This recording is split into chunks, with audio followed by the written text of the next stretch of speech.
Students, आपको average profit दे रखा है ₹60,000, एसेट्स दे रखी हैं ₹7,20,000, लाइबिलिटीज़ दे रखी हैं ₹2,40,000, आपको नॉर्मल रेट दे रखा है 10%,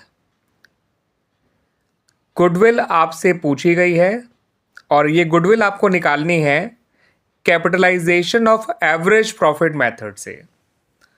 तो यहाँ पर स्टूडेंट्स ये गुडविल कैसे निकाली जाएगी इसको स्टेप बाय स्टेप समझ लीजिए।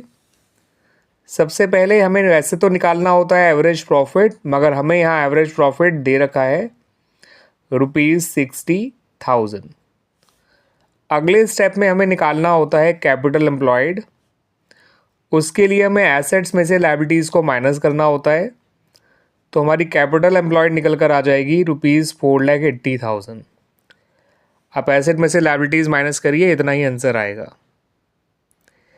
तीसरे स्टेप में आपको क्या करना है स्टूडेंट्स, कैपिटलाइज एवरेज प्रॉफिट निकालना है।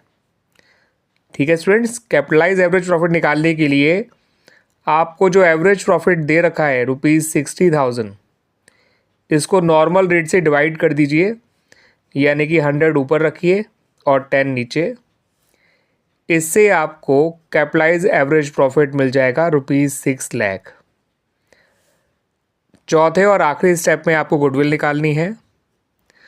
उसके लिए आपको जो आपका कैपिटलाइज एवरेज प्रॉफिट आया है उसमें से कैपिटल एम्प्लॉयड को माइनस करना है, यानी 6 लाख में से 4,80,000 को माइनस करना है। गुडविल निकल कर आ गई ₹1,20,000। ठीक है स्टूडेंट्स, इस तरह से ये गुडविल निकाली गई है using capitalisation of average profit method.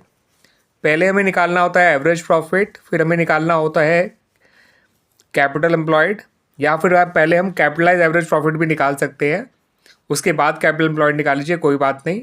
ठीक है, इन दोनों में से कोई सा भी स्टेप पहले कर लीजिएगा। मैंने फिलहाल कैपिटल एम्प्लॉयड पहले निकाला है, कैपिटलाइज एवरेज प्रॉफिट बाद में। फिर इनके डिफरेंस से, यानी कैपिटलाइज एवरेज प्रॉफिट में से कैपिटल एम्प्लॉयड को माइनस करके, याद रखिएगा कैपिटलाइज एवरेज प्रॉफिट में से कैपिटल एम्प्लॉयड को माइनस करना है। इनका जो डिफरेंस होता है वही गुडविल ऑफ द फर्म होती है।